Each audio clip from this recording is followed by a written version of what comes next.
welcome to the Modern Homesteading Podcast. Today I have with me Charles Mayfeild of Farrow Skincare. He is the founder, and it is a lard-based skincare brand. But Charles also started out as a cookbook author and a regenerative homesteader and regenerative farmer. It sounds like you're kind of the jack of all trades here. And anyways, I wanted to thank you for coming on the podcast because I've been wanting to talk about fat for a while, and you're going to talk about fat and my favorite fat of all time, which is lard. But I also wanted to know, Yay. like how did you get here? How did you get from risk management strategist, entrepreneur, best-selling author to the owner of Farrow Skincare? Like how did that all happen? Well, Rachel, for starters, it's a pleasure to be here. And I know this is audio only, but you've caught me in my bow tie today. I'm I love it. still in the risk mitigation business by day and slinging lard by night. But yeah, I how I got here, goodness. Um, it was a bunch of different things that sort of led up to it. But I found CrossFit in 2007, eight. CrossFit led me to paleo.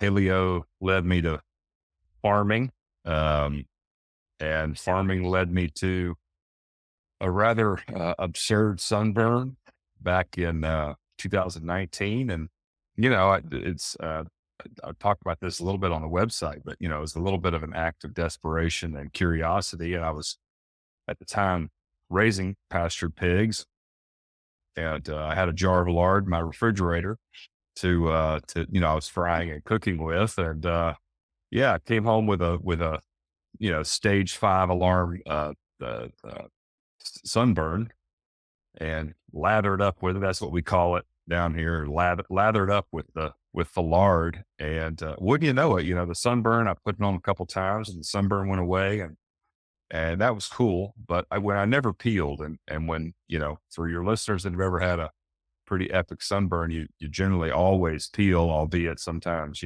days or weeks later. And Right. so that was really the start of it. I would say, it was the paleo adventure and the CrossFit adventure, just being exposed to sort of uh, uh, an idea about how to work out or how to eat that was, I would say, fairly counter narrative to what you read in magazines or what you see on television. So I had this sort of trained brain to be adventurous and question things. And so, that moment is really what got me looking at skincare, albeit through a very, very rudimentary lens.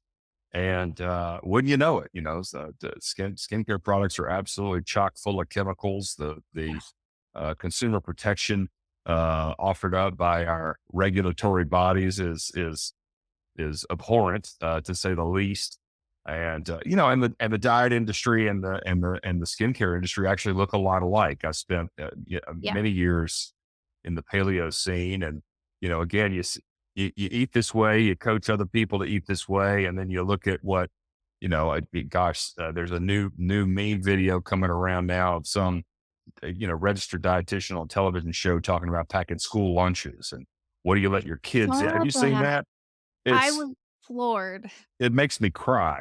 And and we wonder why, all these kids have, can't sit still and are overweight and anyway. So yeah, when I took a look at skincare, and this was, again, 2019, 2020, and a couple other things going on in the world in 2020, 2021. And push came to shove. And I was like, I feel it was kind of a calling, really. I didn't look around too far, but I knew that, you know, back, my ex-wife and I had published these cookbooks, and, there weren't a lot of, when we started publishing books, there weren't a lot of paleo cookbooks out there. And I looked around, and there weren't a lot of people talking about how toxic skincare was. Mm. And I'd had nothing short of miraculous recovery. And so we launched in 2022, Okay. and here we are. Interesting. That's so interesting. I don't know if you ever have listened to our podcast at all, but um, I ended up homesteading via the health route because I spent basically my entire life sick, only to discover that food heals. Mm, Crazy idea, right? Crazy idea. But that food heals. And I actually ended up doing GAPS mhm. introduction and then moved on to paleo because paleo actually allowed me more foods. So I'm very familiar with the paleo world and the paleo food and yeah, I love it. I love CrossFit and paleo and I love lard. So, Lard's amazing. I just gave a talk earlier this year in Austin about lard and pigs, and um, this is probably one of the things that drives me the most now is if you say tallow, even the folks like over there in Normie land know what you're talking about, yeah. and you say lard, and it's even in circles, like a West Today Price type circle where Mhm. you would expect everyone's still like, "What do you mean? Do you mean tallow, right?" No, I mean lard, like Well, the yeah, the fat. Lard was it was the fat that everybody used, 120 years ago, and we've just come so far right. away from So, our roots. yeah.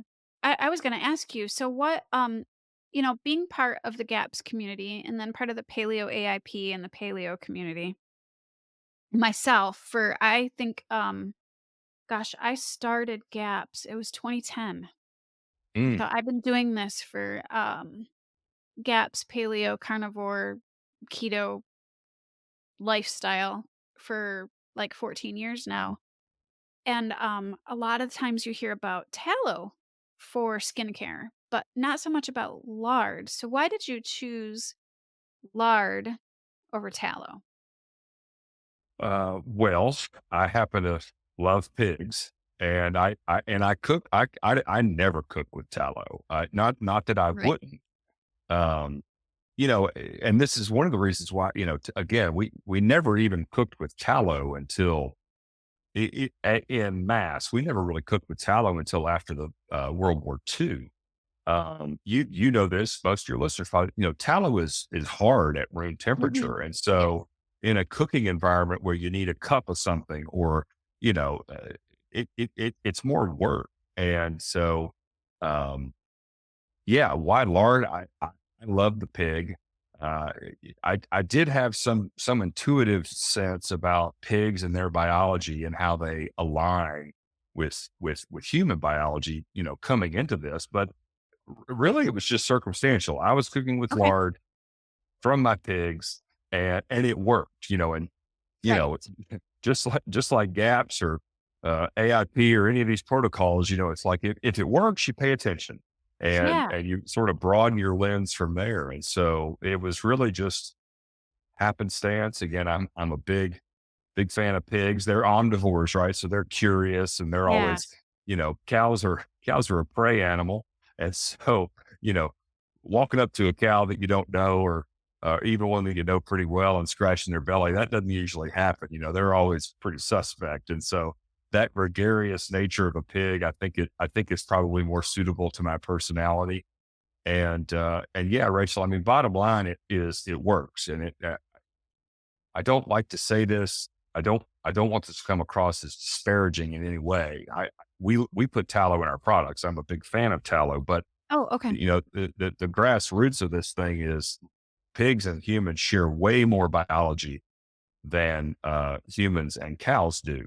Um, Well, and so right. that, I mean that's a Yeah. simple fact, Well, right? they use, don't they use, like, pig valves for heart replacement valves Oh, and stuff like that it's too? Yeah, deeper than I'm that. Yeah, we harvest. If you know, if for your listeners, if you know somebody that's got an EpiPen, that epinephrine's more than likely from a pig. I mean, we Oh, harvest really? I did tons of not know that. hormones. Oh yeah, Okay. hormones. We use. If you read any of the interesting literature, like medieval and prior literature in sort of the medical fields, Galen, who was Marcus Aurelius's like concierge doctor.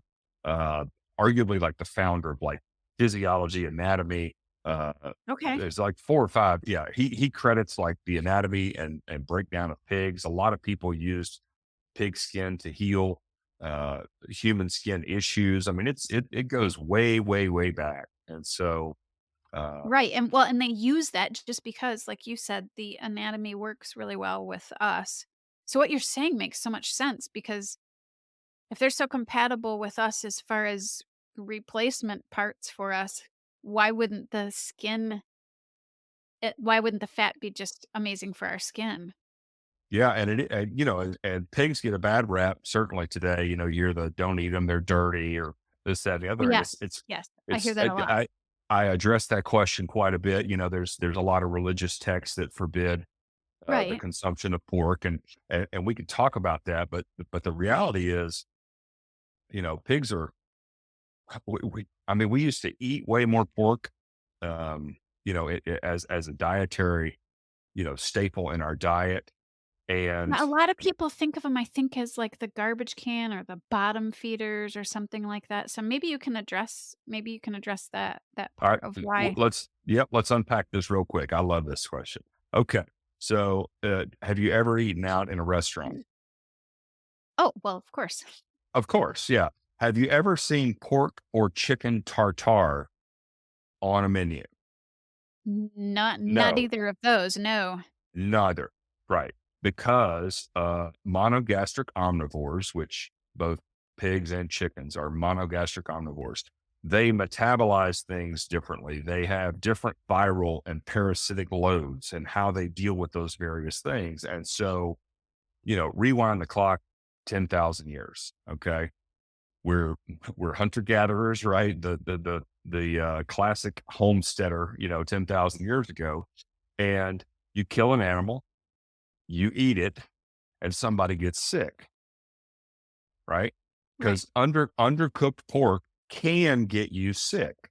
Now, if it's beef or any other ruminant herbivore, because of the way their metabolization system works, because of the way they deal with parasites. This is why, again, not to get into too many tangential things, but in a homesteading environment, in any healthy food growing ecosystem, you want to have multi speciation. You want to have chickens, Yeah. pigs, cows, sheep, goats, and they can all coexist for the most part because they're all dead end hosts for the neighboring parasitic load of the other animals. A pig's not going to be struck by the same problems as a cow, as a chicken. Right. And so my thought, I'm not a religious expert by any means, but if I were going to write a book or tell a story, 10,000 years ago that helped perpetuate the abundance of my species, I would write it in that story or write in that book or tell that story. And I would say that animal over there is a dirty animal and you shouldn't eat it because we killed one 2 weeks ago and Uncle Tim got sick. And then we killed another one the other day and little Timmy got sick and died, right? Because undercooked pork, it's a potential risk, and of course that transcends all the way up to modern day. You shouldn't eat undercooked pork, um, Right. but you can Yeah. eat beef tartare until you're blue in the face. As soon Right, or assuming that raw the or beef sushi or yeah. or sushi. That's right. That's right. There's a number of different meats in a lexicon of our diet that are perfectly, again, if they're fresh and well maintained, are perfectly acceptable and safe to eat raw. Pork and chicken, not to drag chickens. I don't really like to talk about chickens because they're literally the newest member of our ubiquitous meat market. We've only really been eating chicken at large for probably the past 50 or 60 years. Um, but Yeah, it's before that, interesting. We didn't go ahead. the especially the pastured poultry market is really huge right now, but chicken did not used to be a large part of our diet. It's pretty interesting. Well, eggs were right. Right.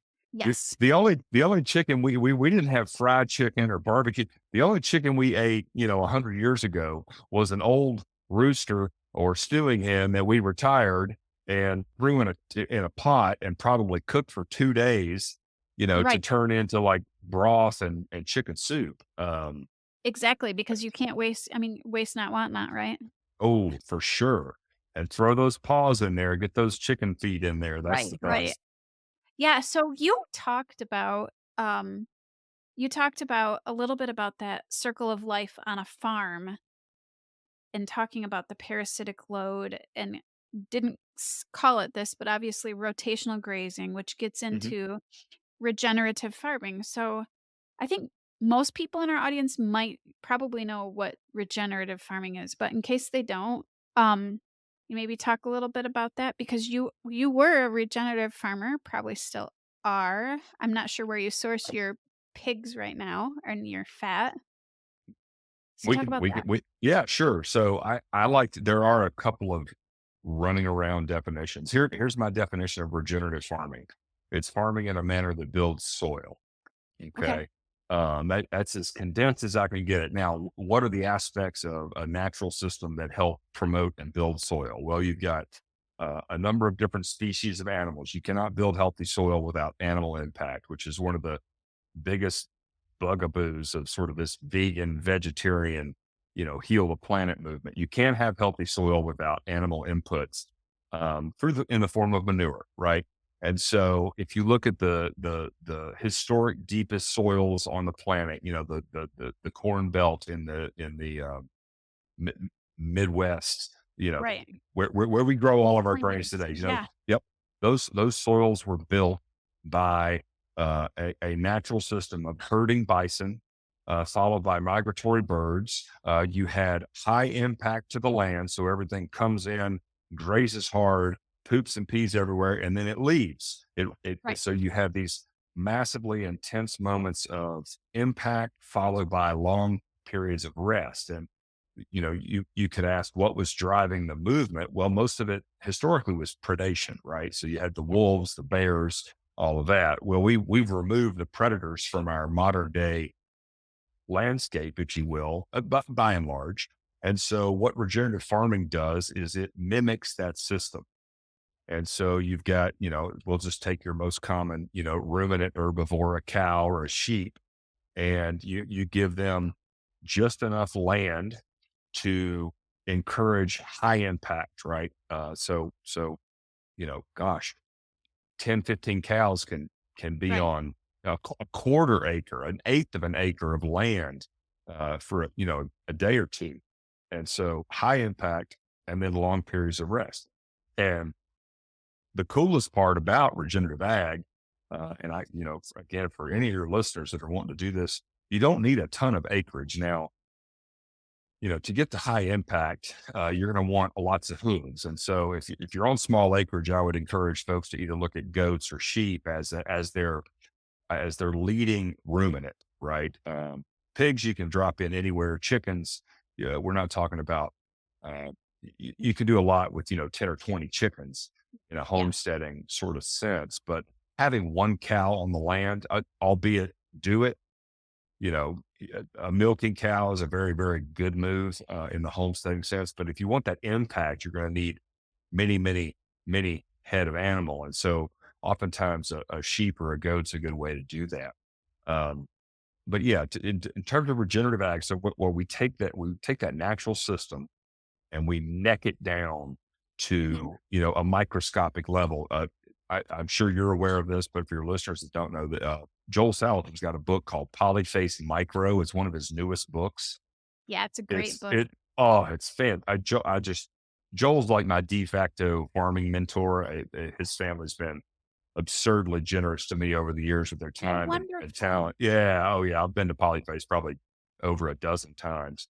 And, but, Joel's is deep in the weeds on this regenerative ag, As it MIG get oh, grazing, yeah. managed Yeah, yeah. intensive grazing. There's a bunch of different names for this sort of grazing strategy, but Mhm. all of that works really well.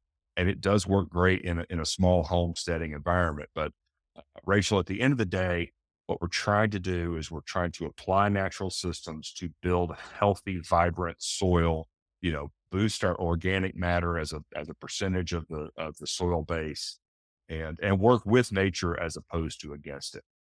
Right. Well, and then that comes full circle because when you feed the soil feeds us with the animal or the plants that we eat, and then And then you're taking this even further and using those things in skincare. And, our skin is our biggest organ. So it's really important what we do. And people often think so much about what they put in their mouth, but then forget about what they're putting on their skin or being exposed to. So talk to me a little bit about like how does that work with skincare and putting animal fats onto your skin, and like how did you get all this approved and being able to put this in a jar and send it off to people, because I know that there's a lot of regulation there. And um Oh, you're not going to like this yeah, answer. right, right. I mean, are we going to get into Joel's other book, Everything You Want to Do Is Illegal, or No, no. Well, no, so candidly, that's the problem. So one of the biggest right, problems with skincare, one of the biggest problems is that, I would say at large, our regulators, everybody, they take what goes in our mouth way more seriously than what goes on our skin. Okay. and So they that so don't there's even not, take that seriously, so well, no, yeah, fair enough. But even the casual listener, right? It's like they yeah, don't think about our skin consuming things. yeah, And of course it does. If you've ever brushed up against a poison ivy plant, you know right. darn well that our skin eats things. So, okay, so let's That's talk an about interesting way skincare. to put it, I like that. Our skin eats things. A- That's and it that's a and it really eats oil. So that's so that's it interesting concept, a that's way right. great way to put it, a very visual way to put it. I like that. Absolutely. Our skin eats things and it likes oil. Mm, So, the, yeah, the oil on the poison ivy plant is what right. you rub on your skin. And so skincare is a fat-based business. Okay. Period. It's first and foremost, it's fat. Now, if you go to your local pharmacy today, what you've got on the shelves there is an emulsification. Okay. So take water and take a fat and then stick some emulsifying agent in between them. And you got to get the temperatures right, whisk things around and all that fun stuff. But ultimately what you're left with is an an emulsification of fat. Okay. Now, those store shelves you're talking about, where's our fat coming from? Well, the worst of the worst are probably your petroleum derivatives, like your Mhm. Right, petrolatum. That's the ingredient in Neosporin, for example, or petroleum jelly. These are all petroleum right. derivatives. Okay. So that's the worst of the bunch. Then you sort of move up the spectrum of fats. You got plant-based fats, your Mm, coconut oils, your shea butters. You've got seed oils. That's probably the most prevalent new ingredient yeah. in our skincare today are all these seed oils, which I, the jury's still out, but they don't look like they're very good for us at large. Um, Especially Right. these industrially derived, the canola type oils. And then on the very far end of the spectrum, you have animal fats. And again, I would preferentially put lard and tallow for that matter, way out on the edge. Mhm. I've heard bear fat's amazing, but we don't have a I would food love to market. try it, but I've Oh never yeah. been able to get my hands on it. Yeah, Yeah. It's just rarer, right? And so I yeah, have a business to run. What's the best fat I can get my hands on pretty regularly? And it was pig fat. But so these are all fats. The mhm, problem with an emulsified product, and I learned this the sunburn goes away. I'm like magic. right. I get online. I'm like Googling DIY skincare, right? And I think I found a recipe from like Katie the Wellness Mama or somebody that was like this emulsified, skincare. And so I just start mixing things up, and wherever it said, I think coconut oil, I just did a 1-to-1 substitution for lard. Let's just Yeah. play with it.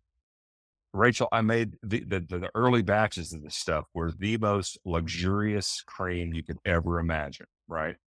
Oh, Until yeah. about 6 or 7 days later, you'd Oh, open the jar and it would be black and it would smell like black. death, right? Right. So uh, for your listeners and you've cooked bacon before, right? Oh, yeah. Yeah. And when you're done cooking the bacon, you've got your old coffee cup or your, aluminum can sitting there and you pour the drippings into your can right? Because you're going to save those that rendered My fat. tall Because glass jar is where I put mine. of course, yeah, yeah, your receptacle, right? Yeah. And if you're like me, like sometimes you forget that jar sitting on the counter for days or weeks at a time, and it just sits there and it's just perfectly fine. Mhm.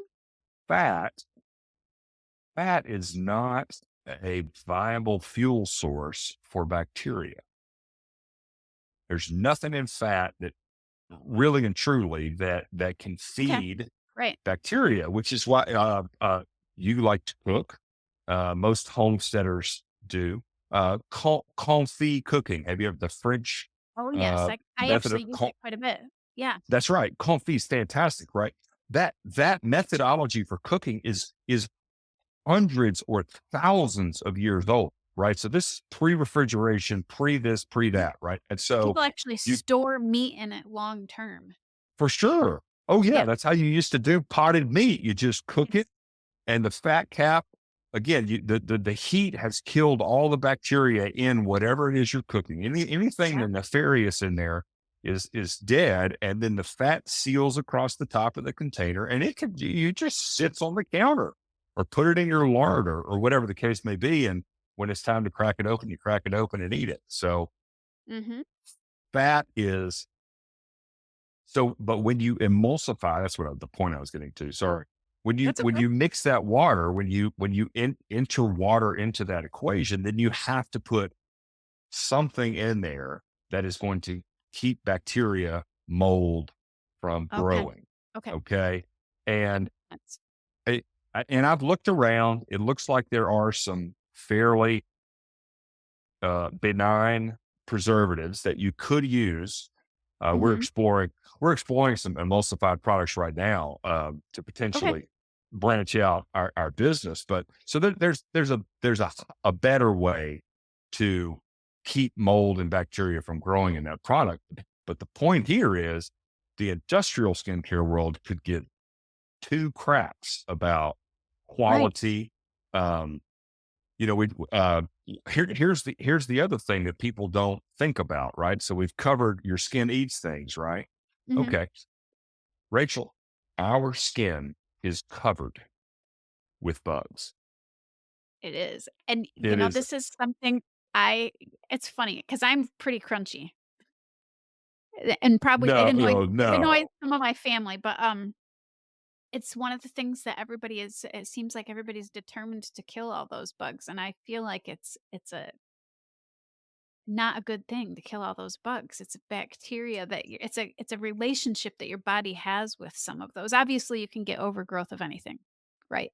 But there's this symbiotic relationship that we have going on with our skin, and it's important that it's healthy. We can't just go and put rubbing alcohol all over ourselves and kill everything and expect our bodies to not react to that. It's one of the worst parts that came in and during. Well, back up. We've been on this germ theory train for a long Yes. time, right? Like all germs are bad, kill, kill, kill. Mhm. And I think it's actually doing us an absolute, I think it's destroying our health, albeit, on a microscopic level, Right. death by a thousand cuts is kind of what I like to The, say. hygiene hypothesis where, That's right. yeah, being too That's right. clean is causing some of the illnesses that we're having. Yeah. There's no question about it. And again, what did we used to die from? Well, most of the Right. I time mean, people fell off a ladder That or yeah, that's exactly right. Brokenness. I mean, we solved the bacterial infection thing a long time ago. Oh, by the way, penicillin comes from a fungus. It's harvested from mold, right? It's like this life-saving drug comes from this environment now that we think is so bad for us. And so, I like to have that conversation with people. Like you got 5 to 7. If you're a grown adult in the United States of America or anywhere, you have 5 to 7 pounds of bugs living in your gut, in every hair follicle on your body. And sadly enough, the human microbiome, we know more about space than we know Yeah. about the human microbiome. There's research being done now, and I think we're going to play some catch up. But it's not just our skin; it's hormone regulation, diet, and hunger suppression versus Yeah. satiety. I mean, there's a million different things that these bugs, for lack of a better term, are doing for us. And so, we've already got all these preservatives in food, right? Yeah. Diet and skincare look a lot alike. So we got all these preservatives in food and we're just ingesting them all the time and these hyper processed, shelf stable products. So we're destroying our gut from the inside with these bugs. And then you get all these products that have these, I mean, you've got chemical preservatives, you've got these emulsifiers, you got all these chemical fragrances. There's just all this stuff that they throw in that is Hmm. not good for our health.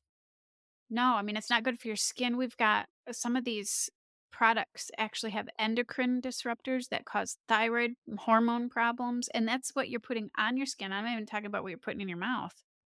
Hmm. So, yeah, that's how we ended up at using like what you have. We started using lard and tallow. I make my soap from tallow just cuz it's nice and hard and Hmm. I don't like to eat tallow. I don't like the flavor of it, so I save my lard more for cooking. But now you have me thinking maybe I should be using some of my lard on my face or something. Well, you could cut a little lard into your soap recipe.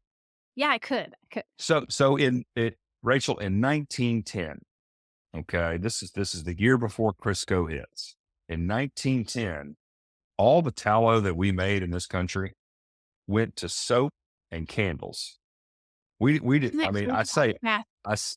oh yeah, no, we made everything from animal fat 120 years ago. Like everything was made from animal fat and animal byproducts. I mean, this slide I showed in my presentation like showed all the textile and medical uses of a pig, and it's just like, oh my god, everything. But but yeah, so uh, they are different, lard and tallow, obviously, Mhm. but Yeah. there's something about, and you're right, the tallow makes a really, really firm, hard bar of soap. If you throw a little lard in there, just like cut it like 10%, 20%. There's something. And do you ever fat your soap recipes? Like bump the fat as a percentage of the ratio? My soap recipe is like very, very homestead. It's just my soap is just fat, water, and lye. That's it. I Yeah, don't yeah. do so simple But it's a that, ratio, right? it is, I can't remember because 'cause it's been a while since I've made it because when you make it, you make a big batch and then Sure. Okay. So the next time you make a batch, maybe make a smaller batch, but the next time you make a batch, okay, it's usually weight driven, right? The yes. ratios Yep. are I weight weigh it. driven. Okay. So take your tallow weight, whatever your formula is, okay, and multiply that by 5%. Okay. Okay. And throw in 5% on top of your recipe. Throw in 5% lard on top of it. So it's called fatting. Okay. Fatting. And I it's love it's called fatting your saponification. And so you're just adding a little bit more fat because in a perfect saponification, right? Everything fits together lock and key. When you fat the recipe, there's just this residual fat in the soap. It won't be any softer, but it'll leave a little bit of this fatty residue on your skin when you're done. nice. Oh, it is delightful. Delightful. Nice. Yeah, so I started using it. Well, number 1, I love the whole waste not, want not thing, and it's been a big thing for me. It's just a challenge for myself because I enjoy doing that. But my husband had really, really dry skin, and when we switched over to tallow soap, guess what? No more dry skin. All right, so I'm going to be tweeting about this later today. So let's just talk about it now. We I usually save this comment for the end of the evening, but Right? I only soap about once a week. Oh, yeah, I've told people think I'm crazy. I'm gonna put it out there in public. I wash my hair once a week, which it's in a bun right now for people, but it's to my waist. So I wash my hair once a week, and I actually only use soap once a week. Now we'll rinse off if we get really hot or dirty outside, but the soap and our skin, my skin and hair has never been healthier. Oh, it's unbelievable. So here's the tweet that's going out later this afternoon. Again, we take these modern technologies for granted. Um, Reliable, consistent running hot water, it is only 100, not even 100 years old in human history, right? Like think about your hot Right. shower, Yeah. right? True. And so, a lot of what we deal with as a human organism is if we've been sweating or working really hard, we know it's oily, greasy, right? Uh, the best thing to remove that is warm water. That's all you need. And so warm water and a washcloth, like Yeah. I shower every day. I shower sometimes twice a day, but I'm rarely am I going in and cleaning. I'm more or less just rinsing. And, I joke about it a little bit, but I save that for the end of the evening because people are like, if you tell them at the beginning Yeah. of the party, everyone, thinks you're going to stink all night. But, Yeah. but People what is always that do soap that too. doing? Because That people keep soap asking, is, like, oh "How yeah. is your skin so clear?" And I'm like, I don't use a products on it really." Oh yeah. I had this like watershed moment. So we launched the company. When I was farming, I was living in a 1 bedroom farm shack. I was leasing from a guy, and it was an old milking barn, like 60 years ago. And it was early, and I got COVID, and so I was sort of on self house arrest. Even though I farmed every day, I was out all. Right. But I picked a day, and I sat there, and I was like, you know what, I'm going to clean the kitchen today. It's just this one shelf kitchen sink, you know. And I started cleaning, and I looked around, and it hit me. I'm like, it did like we didn't have all these cleaning products 50, 60, 100 Right. years ago. Like, what am I doing? Like, I, there's no way to make an environment so clean and sterile that's not completely overrun with bacteria the next day. And if we Yeah. see what happens on our skin, again, this is why you want to limit the number of times you're sort of napalming your skin with soap. And don't get me started on soap versus beauty bars. I mean, soap is a toxic industry, the stuff they let in soap. But it occurred to me, it's like, why in the world am I mean, okay, if there's dust in the corner, we'll clean the dust off. But like, Yeah. Lysoling the whole place, that seems ridiculous. It reminds me of, with gut bacteria, when you get an antibiotic, doctors now understand that we have created something called antibiotic resistance. They understand that we have to replace everything that we kill when we do that. So there's doctors prescribing um, probiotics and prebiotics after somebody has Hmm. to do a round of antibiotics because they understand that if you remove everything, something moves back in. Something. Hmm. Now, whether that's good or bad is up to what you put in or put on your body, and that's why it's so important to not remove all of that unless you have to. Like, you have to be careful removing all of that bacteria that's there for a purpose. You have to just be really careful, people.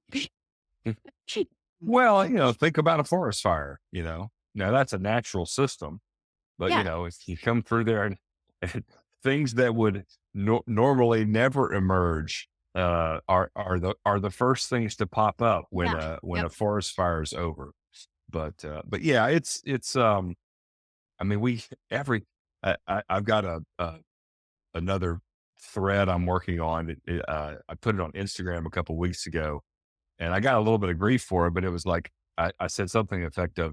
Women's skin in America was so much better when everyone was in the kitchen cooking with lard in like 1905, right?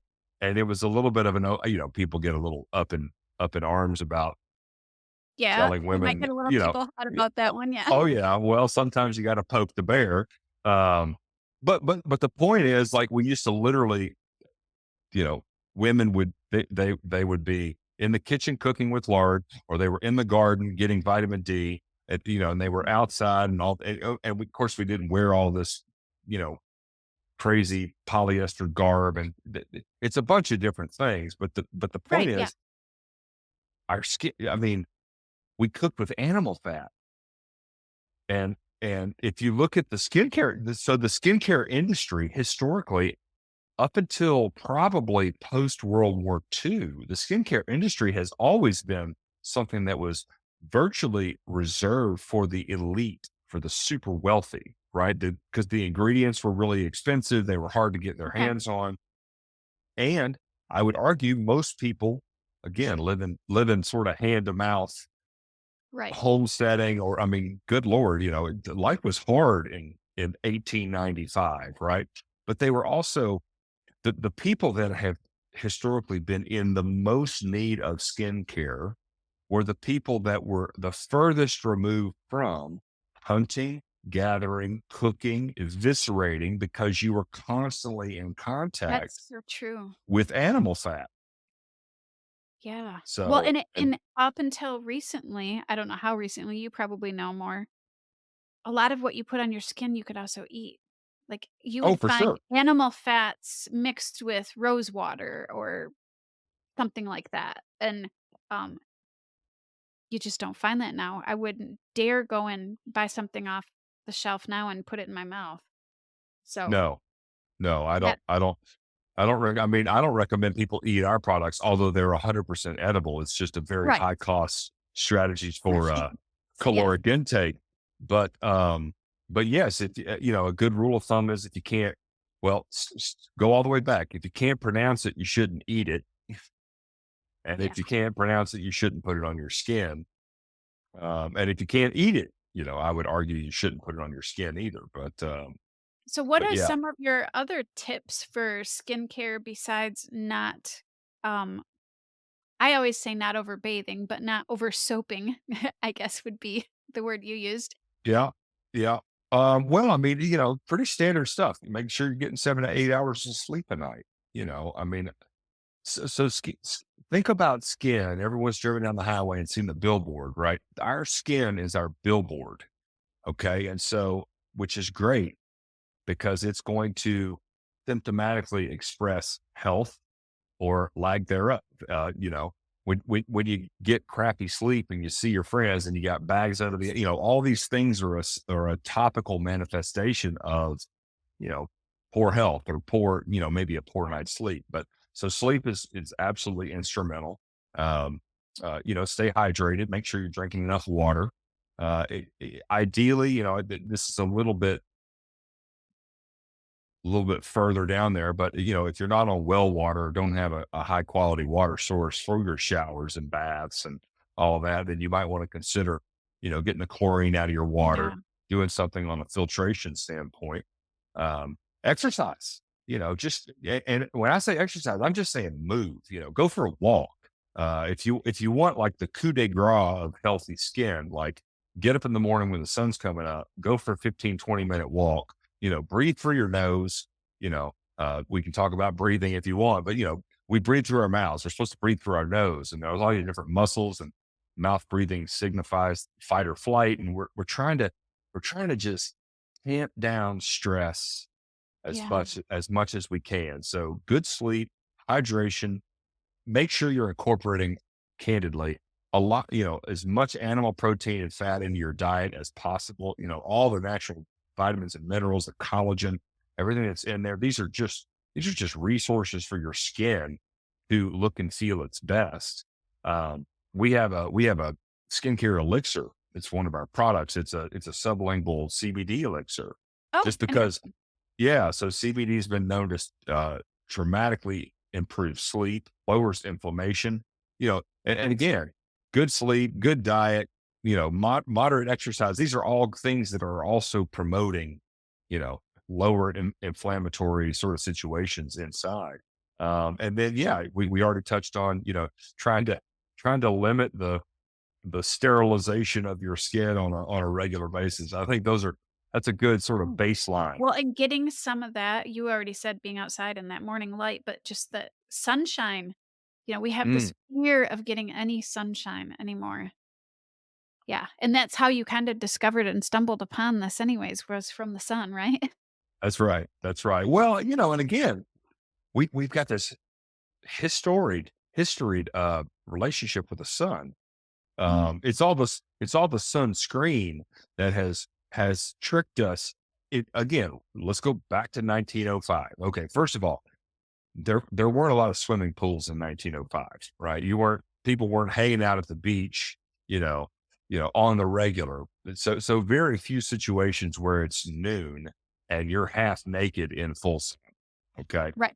Now, Yes. now there were plenty of situations where it was noon and you were out in the sun. And again, rewind the clock, big old hats, long sleeves. We had this really healthy respect for midday full sun exposure. You Yeah. know, if you were going swimming, if you went to the swimming hole, it was after you were done milking cows late in the evening or early in the morning because you didn't want to have to warm the bathtub water up to take a bath, which we Right. used to do like maybe once a week if you were lucky. And so, um, just be mindful of the sun. The sun is this, I mean, my God, it's just this, what a gift, right? Right. And so, but we have to be respectful of it. And of course, skin sunscreen is one of the more toxic candidates in terms of the chemicals and various things that they put in Yeah. there, uh, both from the emulsification standpoint, but also all these uh, chemical based sunblocks. Like Right. I don't, do you wear any sunblock? Do you do any of like the zinc oxide stuff? Yeah. I So don't wear there's, any. there, So my theory on sunscreen is what you said. If I go outside and it's really sunny out, I have pretty dark skin, so I don't usually have to worry too much about it. But if I feel like I'm getting too much, it's a big hat and a linen shirt. that's right. That's my That's right. sunscreen. That's my Yeah. sunscreen. And well, and even today, Rachel, we've got this amazing, again, I don't want to wormhole down, what's leaching out of our clothes into our skin, but we got this amazing like tactical gear, like super lightweight, dries out easy. Yeah. I mean, if I'm going to the lake with my kids, when it gets to be 11:30, put the shirt on, put the hat on, I'm good to go.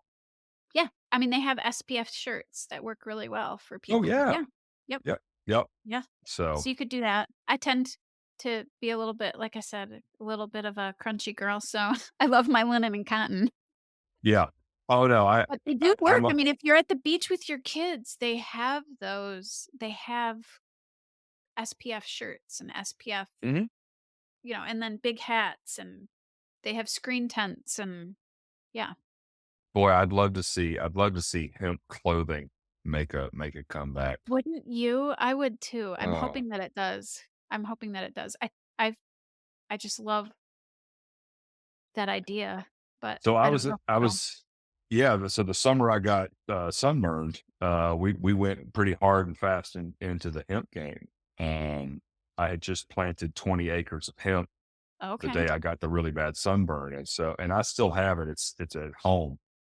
Um, for those of you that don't know, hemp and cannabis are the same plant, but Right, which is I have why it's hard to find seeds for it because the government impossible. places them in the same category. Yeah. Yeah, yeah. And so I've still got this stalk. I mean, it's a cutting of a stalk of hemp.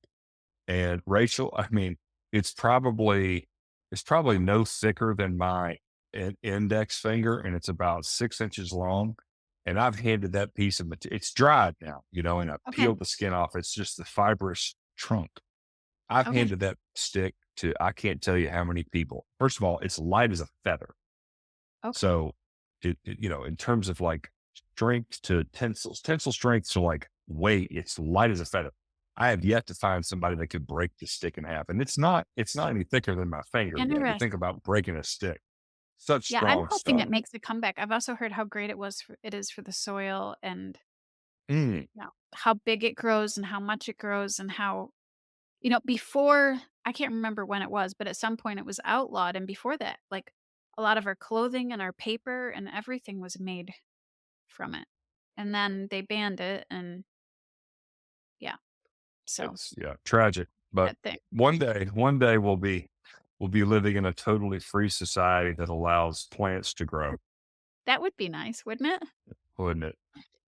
So we talked about sunscreen. Do you use anything, your bacon grease, your lard? Do you use it for anything besides, skincare and eating? Oh Do you gosh. put it into anything else? I've put it on my boots Have you really? oh yeah. Yeah. Okay. You like your Yeah. work boots get a little knockered. And so, just to sort of give them I'm Again, gonna have to try that. what's leather? Leather's just cow skin, right? Right. Yeah. And so just to sort of refurbish, I wouldn't call it a waterproofer. Um, but Okay. it's certain, it adds a zest to the, Okay. to the leather. What else have I used it for? Oh my gosh, I was just commenting on a guy. If you're a fly fisherman, Okay. lard works as a great floatant.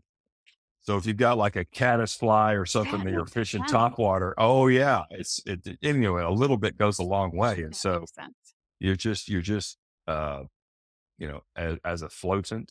Um, Have you ever gosh, put well, it I mean, on cutting boards? Have you ever tried it on cutting boards or ooh, wood? Yeah, I wanna try it. um, I use it so I have a small cutting board, um, that I do use it on, and I haven't gotten any issues, no issues with rancidity or anything like that, but I have a I don't know, I can't remember the date on the back of it, but I have at least a 100-year-old huge butcher block that's, 36 by 36 and super thick, and it badly is needs it a table? Is it a table or yeah, can you, freestanding, it's huge, it's huge, oh, oh, I bet that thing weighs a it just ton. about yeah, it just about killed my husband and I to get it into the house. Um, but it was my, Is it still flat? Is it still flat on top or has it warped? no, it's amazing, it's amazing. It's got the biggest bowl in it because it was used, and that's why I like it. I think it's cool, but it's got this That's big super bowl in cool. it because somebody used it, and they used it until they wore it and wore it and wore it. It's pretty cool, but, um, I need to re-oil it, and I've been just kinda stalling because part of me wants to try animal fats on it because I love animal fat so much, and then the other part of me thinks maybe I should use linseed oil, which is flax. Mhm. So, anyways, I just wondered if you'd ever used it. I'm gonna fully promote trying lard. I Yeah. mean, actually, let me preface that. I would say use leaf lard. You know the difference? Okay, yep, yep. I do know the Yeah, difference, yeah. but tell everybody else the Well, difference. yeah, for your listeners. So everyone knows tallow. Tallow comes. Let's talk about all three fats Yeah, that we that's a good use in idea. our products. Okay. So tallow is the rendered visceral fat from most commonly a cow, but it's actually a placeholder. Any ruminant or herbivorous ruminant. So elk tallow, Right. Okay. bison, deer, lamb, Right. you know, but it's the visceral fat that's important. It's the internal organ fat. This is the kidney fat of that animal. Lard comes from the subcutaneous fat. If you hear the term lard, this is pig specific. Um, Lard comes from the rendered subcutaneous fat. So this is why we say the swine is divine, but the lard is hard. So subcutaneous fat functions biologically as a storage organ, right? We all store excess calories around our belly and waste, right? Pigs do the same thing. And so that could be an asset or a liability, right? In a industrial, pork scene, it's a liability because that toxic environment, poor diet gets stored in their fat, which is why we don't use fat from industrial pigs. Okay. So that's where lard comes from. Leaf lard is the tallow equivalent, visceral fat from a pig. So it's, again, the organ fat. And Right. leaf lard was prized forever as an ideal baking and cooking fat because of the visceral nature of the fat. It's not a storage organ. Remember, it's like the seatbelt for your Right. kidneys. So it was odorless. And so it didn't have a taste. It didn't have an odor. And so when you're making your pie crust or your this or your that, Yeah. it didn't impart any smell. Now, let me Right. address that real quick because you said bacon grease. Lard, bacon grease and lard are technically two different things. It's the Right. same fat. A lot of people joke about, well, I guess your product smells like bacon. It doesn't. We wet render all of our fat. And when we're wet rendering, we're just rendering the fat, not bacon is a dry rendering process that is Yeah. salted, cured, and it has meat in it. So that Mhm. smell, all the things that Right. you get with bacon grease, which are absolutely lovably awesome, Amazing. right? Yes. Absolutely, right? But lard, really, in fact, tallow is our most odorous fat of the three that we Yeah, use. it smells. Yeah. Yeah. Yeah, and again, some of that's the rendering process. Some of that is did you trim was there any meat i- Yeah. in the fat when you grind it? When we render fat, we grind it.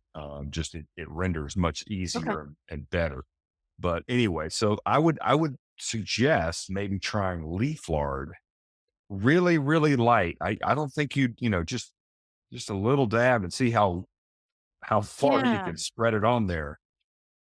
Yeah, it's so thick, it'll probably take me multiple times in a while because it's Yeah. thick. I think it's worth it.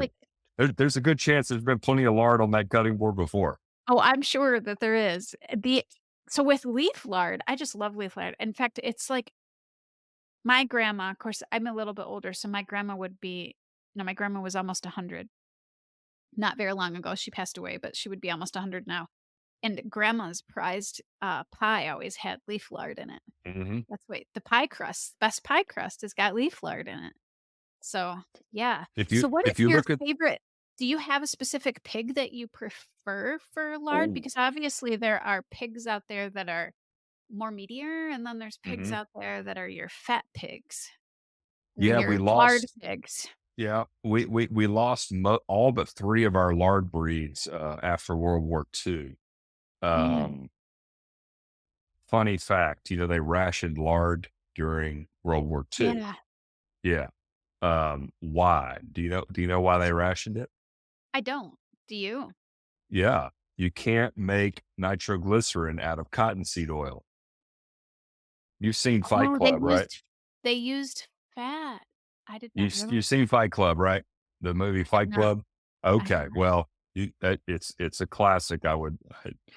Not encouraging anyone to go out and, be glued to the television, but in Fight Club, they make soap, but what they're really making is nitroglycerin to blow up all the credit Okay. card companies. That's not the I don't want a spoiler alert for I'm gonna anybody, have but, to watch it now.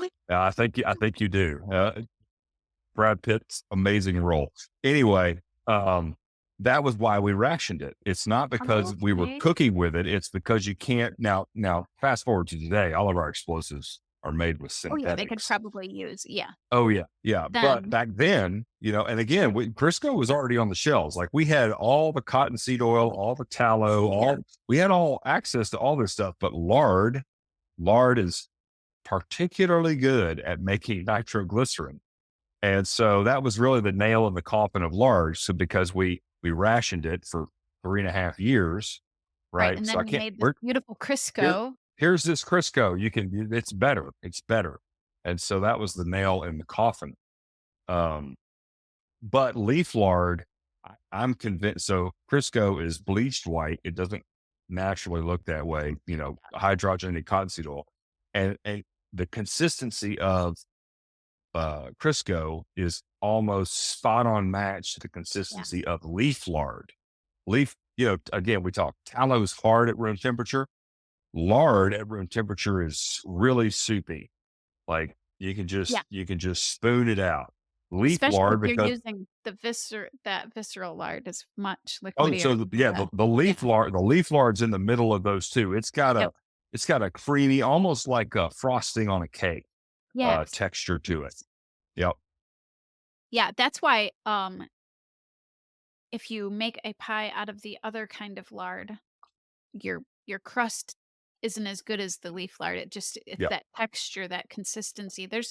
I'm sure that there's some scientific explanation to it and chemical makeup that makes them both different. But the other thing too is with your when you're doing regenerative agriculture and your pigs are being pastured, they're getting nutrition into their fat that you're Oh, not going to get from a pig that's in a commercial setting on a cement oh yeah. floor and building. So three things there. Pigs metabolize vitamin D from the sun the same way humans do. Yep. Okay, so in an industrial setting, they never see the sun. That's number one. Number two, pigs are born to root. It is like their prenasal bone and structure and cartilage, like a sow's milk letdown is signaled by a newborn piglet rooting across her nipple, Yes.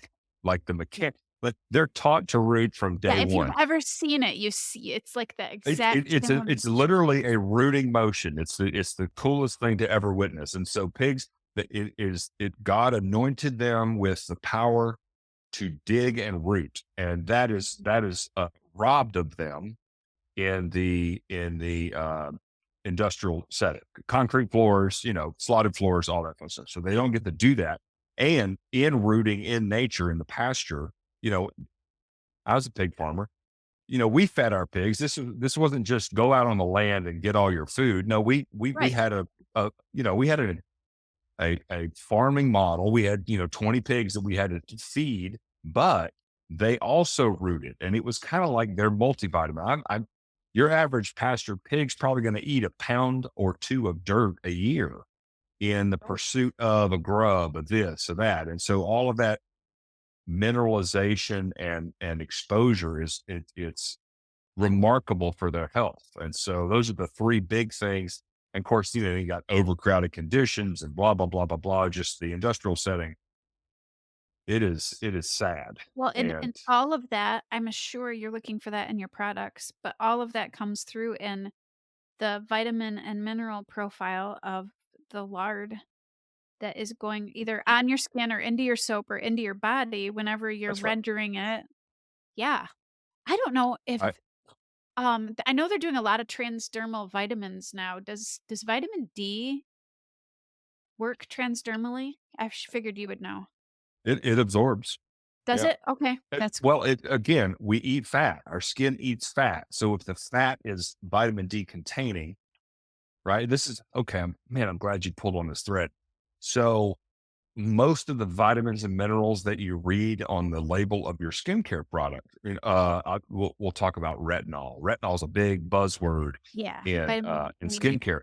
Retinol is vitamin A, folks, just for those of you that didn't know. And if it says retinol on the package at the store, that is a chemically derived synthetic form of vitamin A, not naturally occurring. I don't know if you know this, Rachel, but the Beyond Burger people, they got in a whole bunch of trouble like 2 or 3 years ago because the label on their product said like 19 grams of protein per serving. Well, come to Okay. find out, we don't metabolize pea protein very Oh, well, probably because it's not a naturally occurring protein, right? In mass. And so the reality was it said 19 grams of protein per serving, but you were only absorbing maybe 10. yeah, the vitamin uptake for well, this is gonna reveal why I'm carnivore, and hopefully I'm not offending people, but maybe I will, but the vitamin uptake for plant protein versus animal protein is plant It's proteins in general are about half. You take up not even about close. half, if Not even that, close. and then with That's right. animals, you take up all of it. I All mean, of it. you All of you it. really So do get skin, all of that.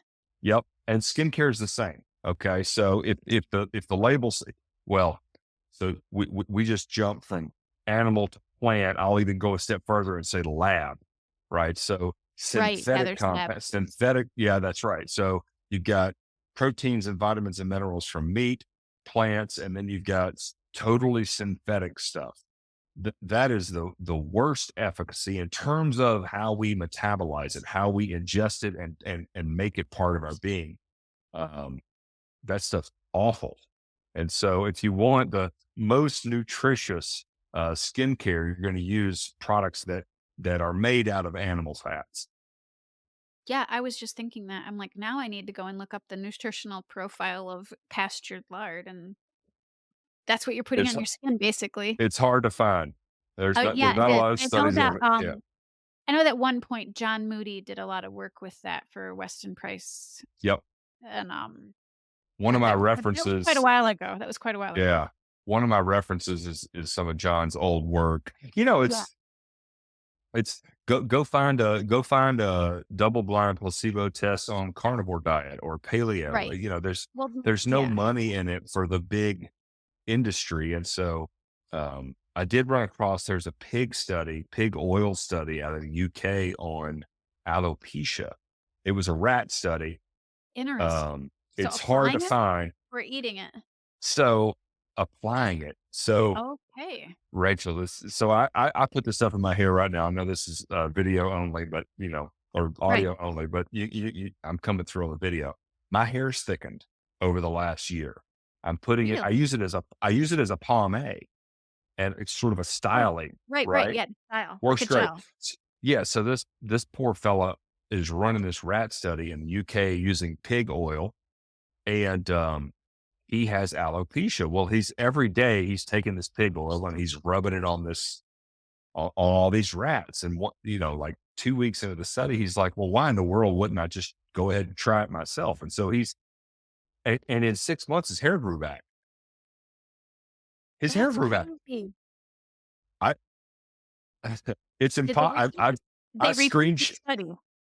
I don't know. It hasn't happened again. I've got screenshots of all the, because you never know when they're going to take stuff like that down. Yeah, So I've got never. screenshots of a bunch of it.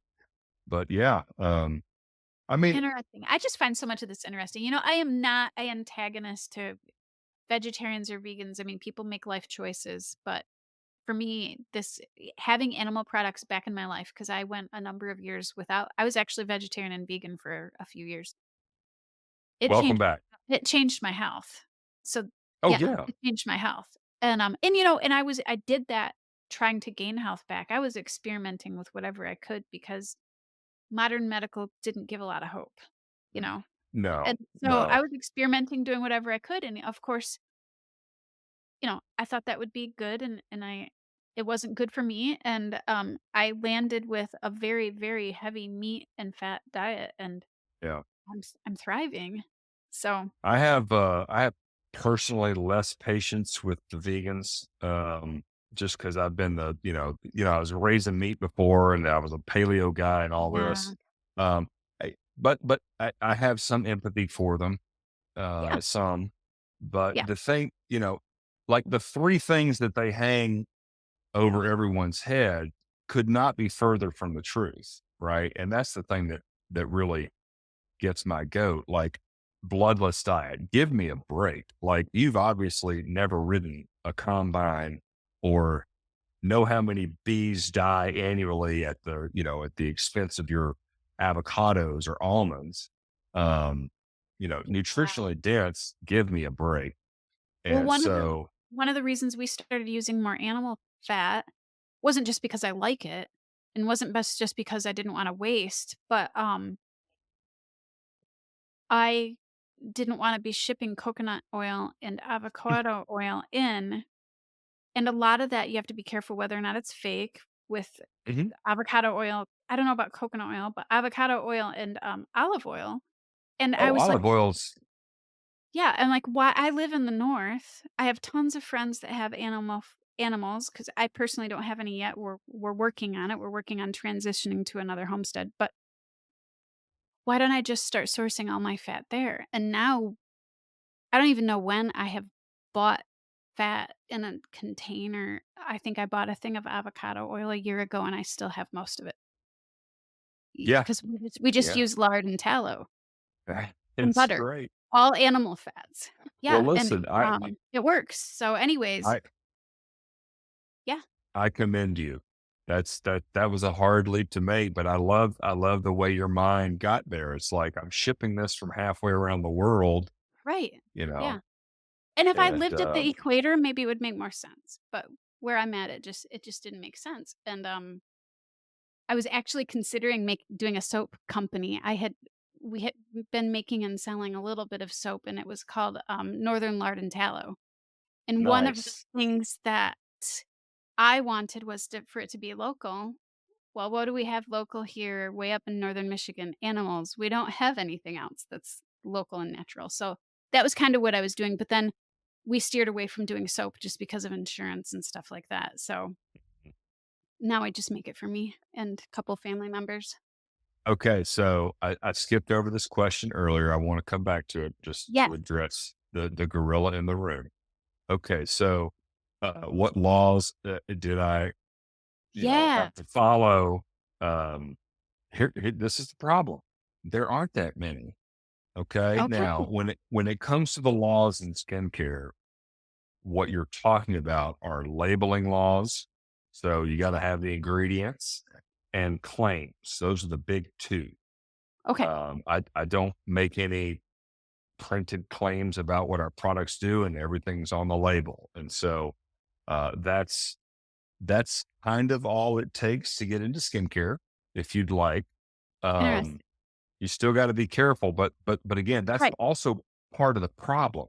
So the preeminent legislation overseeing cosmetics is the Food and Cosmetics Act of 1938.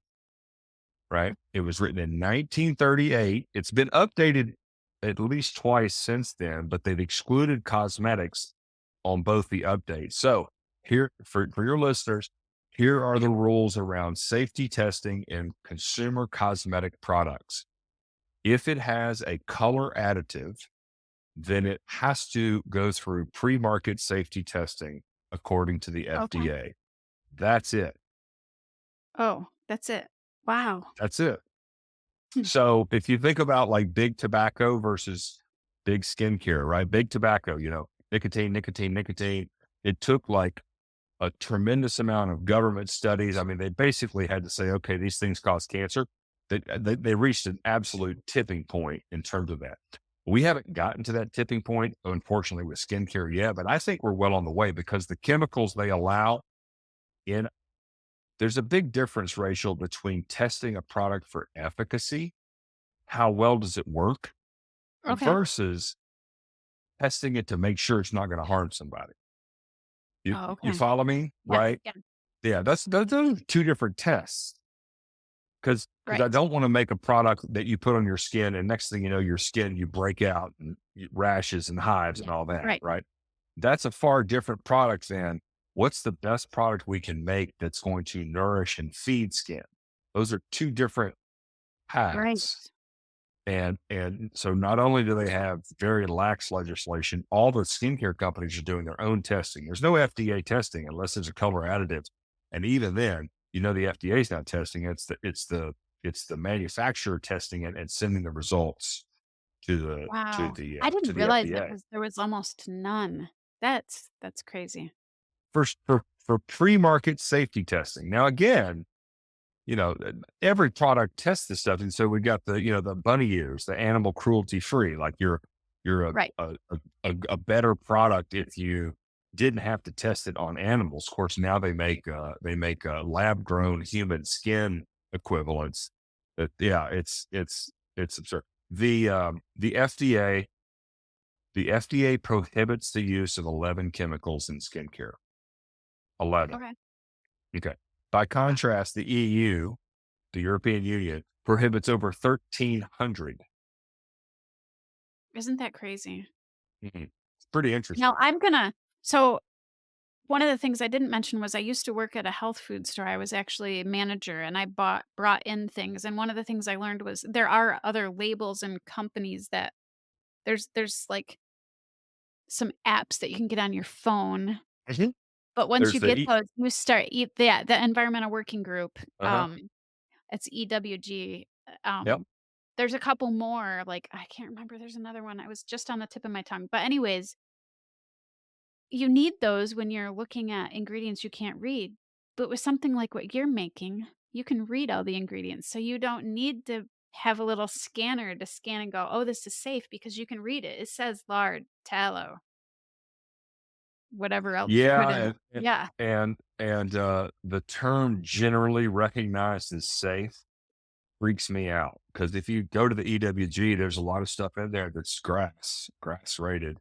And I think the EWG, as just an example, I don't mean Right. to pick on them, but I think they were found just like the certified organic label. I think Yes. it was founded under this really, really strong conviction for clean this, clean that. Yeah. But then you look at EWG and you look at some of the donors, you look at, where's the money coming from now? Yep. And Over this time, things they happen. slide. They Yep. slide, and Yeah. skincare, it's death by a thousand cuts. I'm putting a thread together right now. I really want to do a comparison. I think a lot of skincare should probably be labeled like cigarettes are today. Probably. I don't. That's not tongue in Contains cheek at all. carcinogen. It's Oh, there. yeah. I mean, there was Oh, just an article that came out. There was a study done in the UK. These forever chemicals, these PFSAs or PFAS? whatever. Yeah, PFAS. Yeah, PFAS. It was thought for years that they couldn't penetrate the skin barrier, like the Oh, skin doesn't yeah. absorb it. It's like, oh no, looks like they can. Of course, they're in our clothes.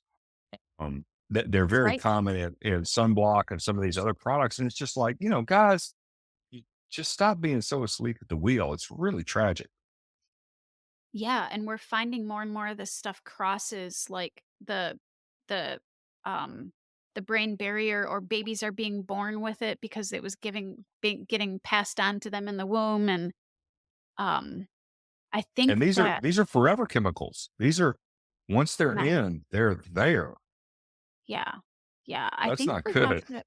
I think we have to technology is good, but we have to pull back and we have to reassess for sure, and of course, I don't think that's gonna happen unless you make that decision. People do that. They vote with their money, and they vote Hmm. with where they spend their time and what they do with it, because I don't think we can wait around for the powers that be to do that for us. Mm, We have to own it ourselves. We have yeah. to save ourselves, basically. Well, I mentioned earlier I'm playing around with some emulsified products, and we're going to launch an emulsified line. I want to get where the battle's really being waged, right on the retail shelves, right? Because that's where I mean, look, I, people, please certainly come to our website, try our products. That'd be great. But most people aren't you and me, Rachel. The vast majority of people consuming skincare, they're going to Ulta, Sephora, or one of these health food stores like the one you used to work for. And so I think it's imperative that we develop a clean, Yeah. transparent product for those store shelves. We're not going to change the regulations. We're not going No. to change the No. regulators. We're not. I'm glad you said we vote with our dollars. People don't know how powerful their consumer dollar is. It is Mhm. extremely powerful, and so I think it's up to you and me, and again, I'm incredibly grateful to share this message with your audience. I think it's up to us to keep beating this drum and Yeah. making sure people know there's a signal out there, and creating options, Right. creating healthier, better options, because the people in charge, the regulators, they're not going to change anything. No, they aren't. So, yeah, so every time that you spend your money, you're voting. And so we can vote with our money every time. And people can come to your so kind of tying this up and getting towards the end of the podcast here, people can come to your website, which is called Farrow Skincare. Is it .com? Yep. Yeah. And Farrow.life. I'm saying Farrow Skincare dot It's life. that Canadian in you. I know. Farrow, You say it. Farrow, FARROW .life. Okay, so that's where you can go, and we're gonna have links on the website in the show notes. Um, and you're also on Instagram. We're on at Pharaoh Skin on Instagram, and that's the same handle on Twitter. Okay. And I'm not the social media mogul that I probably should be, but Yeah, I'm Instagram not is probably either. our I'm not very most good at it. yeah, that's our most active sort of social Okay. media account. But I'm starting to get a little bit more Yeah. dialed up So on Twitter. so people can come and look at your products, and the bottom line is everybody needs to be growing more pigs and growing more animals, and using that fat to eat it and putting it on their skin. Yep. And And maybe their Rachel, cutting boards with their boots. I can't. Well, I know it works on boots. You'll have to let me know on the cutting board if they put we have a discount code Oh, for okay. podcast listeners. Yeah, lard for the win. Lard FTW. Oh, That'll save FTW. them. Okay. Yeah, All right. lard for So the win. lard for the win. So LARDFTW. I'll put that Yep, on the website too. I'll have perfect, Joe do that. So thank you perfect. so much for coming. I know we kind of went into the weeds with some of the health stuff and went off a little bit less homesteady stuff, but to me, fat and animal fat is a huge part of our waste stream as homesteaders, and it shouldn't be our waste stream. It should be what we incorporate back into our lifestyles. So I think this is great. Thank you so much, Charles, for coming on. And I can't wait to see the products that you keep putting on to your label. That'll be great. Yeah. Thank you, Rachel. And listen, I'll promise you this: if you want, if stew on this a little bit, I'm happy to come back on. We can talk more in depth about pigs and homesteading, and maybe some tips and tricks about that. For anybody homesteading, a pig is they're a cog in the wheel of a healthy, vibrant homestead, and so we can certainly dig a little deeper into those weeds at some point down the road. That would be fantastic. Thanks for coming on. My pleasure.